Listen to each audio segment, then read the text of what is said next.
Selamun aleyküm. Euzubillahimineşşeytanirracim. Bismillahirrahmanirrahim. Esselatu vesselamu ala Resulina Muhammedin seyyidil evvelin ve ahirin. Meded ya Resulullah, meded ya Saadat ashab Resulullah, meded ya meşahid destur. Meded ya meşahullah faiz hasan şeyh Muhammed al-Muhtar'ın. Euzubillahimineşşeytanirracim. Bismillahirrahmanirrahim. Şehr Ramazan ellezî unzile fîhil Kur'an huden linnâs ve beyinâtin minel huda vel furqan. Sadakallahul azîm. Allah Azze ve Celle Kur'an-ı Azimüşşan'da Ramazan ayını tazim eder. O ay ki Kur'an onda nazil oldu. Bereketli oldu. Hidayet ayıdır. Müslümanlara, insanlara hepsine bereket ayıdır. Hidayet ayıdır diyor Allah Azze ve Celle. Peygamber Efendimiz de Ramazan ayına bereketli ay diye söylüyor, buyuruyor. Bu ay yapılan hayır, hasenat, ibadetler 100'den 700'e 800'e kadar daha fazla Allah Azze ve Celle kendi ben kimseye söylemeden istediğim kadar veririm ama en azından 100 defa daha fazla başka aylara göre, başka aylardan daha faziletlidir.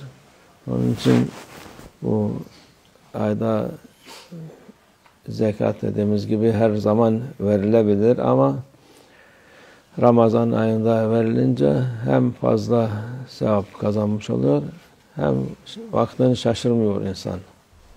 Öteki senenin her zamanında verebilir zekatı ama bu ay fazileti daha fazla olduğu için karıştırmaz o vakit. Şu bu aydan verdim, bu aydan verdim diye. Yok, bunun hesabı Ramazan'dan Ramazan'a verilir. Zekatta mal eksilmez zekattan.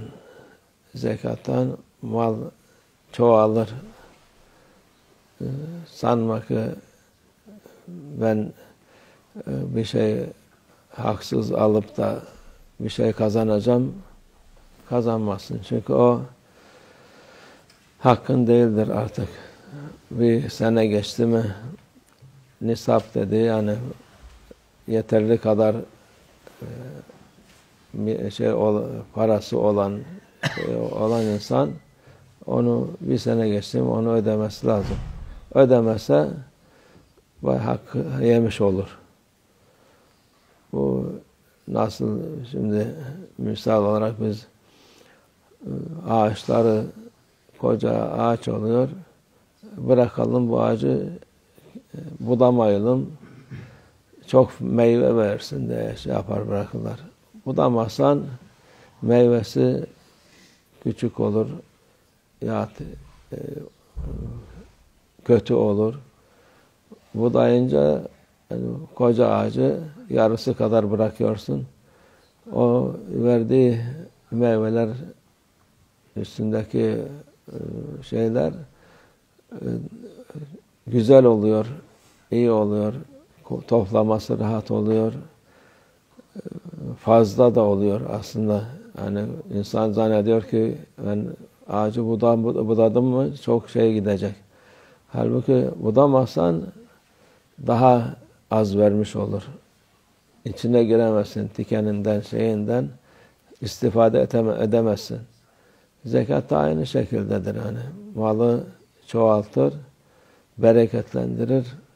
Çünkü Allah'ın rızasını, Allah Azze ve Celle'nin rızasını, Peygamber'in rızasını almış olursun. Fakir fukaranın da hakkını vermiş olursun. Onun için bu ay şimdiden söylemek lazım ki insan nefsini yensin, nefsine mağlup olmasın, nefsine kanmasın, şeytana kanmasın. Şeytan nefis der, ya sen bu kadar vereceksin, nereden kazanacaksın işte, ve kazanmayı bırak, kaybediyorsun der. O kadar zarara giriyorsun. bu kadar 1000 lira veriyorsun ki onu çok zannediyor insan. Halbuki Allah Azze ve Celle vermişse demek ki onu sana istifade edesin diye vermiş. Vermesen o vakit sana da Allah Azze ve Celle keser ya başka yerden çıkarır. Allah muhafaza etsin. Vermezsen dediğimiz gibi çoğalmasını, azalmasını bırak. Başka yerden çıkar. 10 misli verir. Allah muhafaza etsin. Umurları olmaz. Gözünü kırpmadan verir şey yaptığı vakit, ele sıkıştığı vakit, bir şey olduğu vakit insanlar. Ama rahat olunca, Allah Azze ve Celle'nin emri olunca safsaklar şimdi veririm ya sonra veririm derken o geçmiş olur. Hadi unuttuk diye geçer. Ona dikkat etmek lazım. Bu Ramazan ayı oruç herkes tutar. Namaz herkes kılar. Tabii yani dediğimiz gibi herkes dediğimizde milletin çoğu kılmıyor, oruç tutmuyor, o mühim değil de tutanlar da zekatını zor geliyor onlara vermek. Alim, hoca, şeyh, hacı, hoca onlara bile zor gelir yani. İlla onlar %100 veriyor diyemezsin. Nefsine galip olması lazım ki versin. Allah versin ve verelim inşallah. Nefsimize kanmayalım inşallah. Ve minallah tevfik. El Fatiha.